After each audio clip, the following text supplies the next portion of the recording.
Dear Father Peter, God, through his church, has chosen you to become a bishop. And today, you will be made into the Bishop of Embu.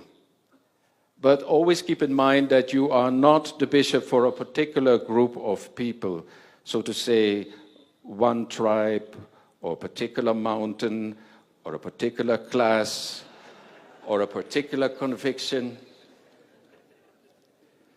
When made a bishop, you're always bishop of the universal church. Today you are in Embu.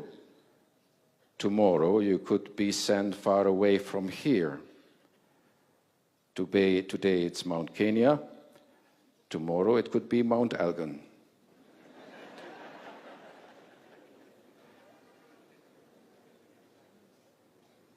Actually, first and foremost, you should identify